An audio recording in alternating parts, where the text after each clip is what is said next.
Quand j'ai voulu faire une mini-série sur ce qui forgeait, à mon sens, le côté compétitif de Rocket League en termes de mécanique, je ne pensais pas qu'on allait aussi vite avoir un problème aussi important.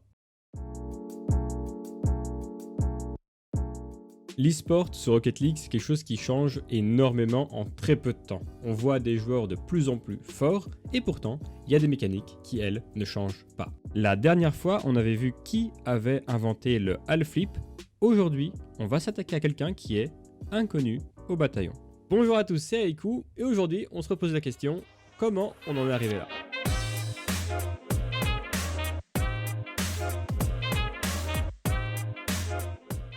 Le Wave Dash est un flip que vous allez appliquer contre une surface pour en obtenir la vitesse supplémentaire sans pour autant avoir la totalité de l'animation d'un flip. Pour le réaliser, il vous suffit donc de sauter, de lever l'avant de votre voiture et d'effectuer un flip vers l'avant en réatterrissant. Le Wave Dash, on l'utilise principalement pour optimiser sa vitesse, par exemple quand on descend d'un mur et qu'on veut aller au sol, pour atteindre certains ballons dans certains contextes, ou encore pour effectuer des recoveries qui vont nous permettre de maintenir une certaine vitesse.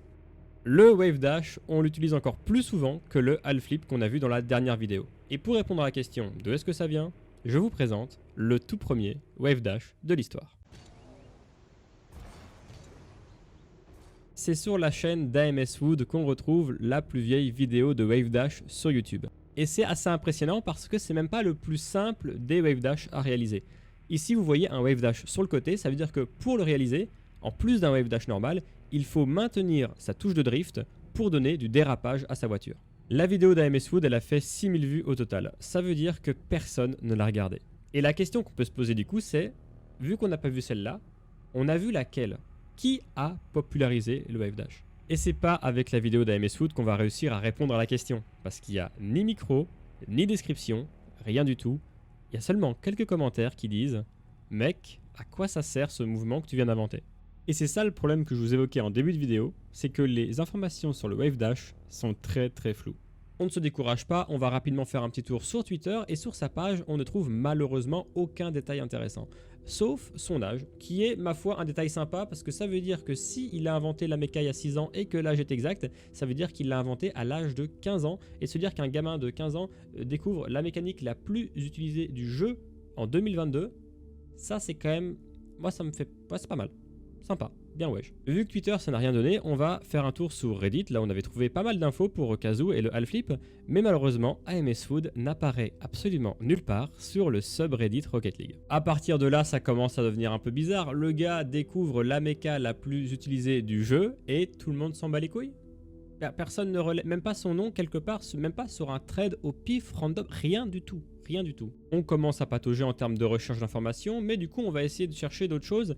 On a une très grande base de données de ces replays sur ballchasing.com, malheureusement tous plus récents que l'invention du Wave Dash, du coup ça va pas trop nous aider. J'ai essayé de le contacter sur son profil Steam, ça n'a rien donné non plus, donc on fonce vers le mur. Il faut trouver un moyen de pas foncer vers le mur. On va retourner à la toute première vidéo qu'on a vue, parce que sous cette vidéo il y a un commentaire qui nous dit à quoi ça sert, et AMS va y répondre en disant « It just looks cool, lol ». Et c'est très drôle de voir que AMS n'a aucune idée de ce qu'il vient de découvrir. Si on continue la discussion, on tombe sur un autre commentaire d'AMS qui dit « Jazer commence à intégrer le Wave Dash dans ses plays ». Et ça, c'est très intéressant. C'est très intéressant parce que Jazer, c'est pas n'importe qui. Jazer, c'est le pionnier du freestyle sur Rocket League.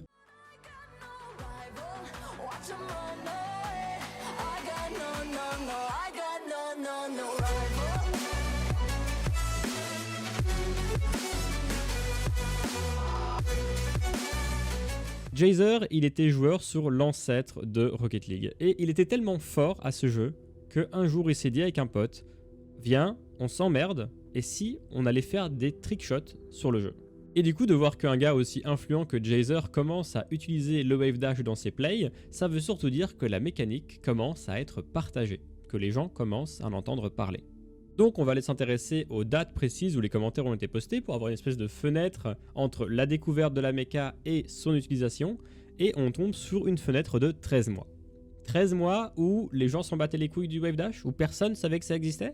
Ben, on va quand même essayer de réduire la fenêtre. En essayant de réduire cette fenêtre, on tombe sur plusieurs tutos qui nous disent que le Wave Dash ne sert à rien, mis à part avoir une manière esthétique de fake son adversaire. Le premier tuto qui va nous dire que le wave dash c'est important de manière compétitive, il est posté le 30 novembre 2016. A lot of people just don't think this technique is useful.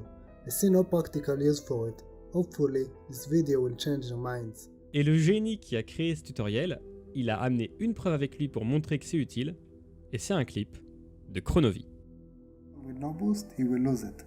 So he's waiting for the car to get close enough to the ground, and then front flip for wave dashing. Alors du coup, Chronovie, vous savez qui c'est si vous avez vu la vidéo précédente, c'est un des piliers de l'e-sport au début de Rocket League, et on le voit toucher un ballon grâce à un wave dash suivi d'un front flip. On ne sait pas de quand date le clip de Chronovie, en tout cas on sait qu'en novembre 2016, il y avait déjà des gens qui se disaient que le wave dash, c'était intéressant de manière compétitive. Et ces gens-là, ils avaient raison, parce que le wave dash maintenant, vous le voyez à chaque game de RLCS, on ne peut pas faire une game sans utiliser au moins un wave dash. Et quand je dis au moins un, c'est juste une manière de parler, parce que regardez là, on vous a pris une game au hasard, ça c'est la deuxième game du deuxième round du lower bracket du Winter Major Split entre FaZe Clan et BDS, et rien que dans cette game les amis, il y a 26 wave dash au total. Et dites-vous que le wave dash, il en est qu'à ses débuts, parce que en ce moment, on commence à voir de plus en plus de gens qui utilisent l'infinite wave dash, qui est une mécanique qui vous permet d'abuser du wave dash pour faire des sauts à l'infini sur le mur, et donc de gagner de la vitesse si vous n'avez plus de boost sur un mur. Autrement dit, le wave dash au début, personne en avait rien à foutre, et maintenant, ça fait partie des mécaniques qui font que Rocket League en est là aujourd'hui.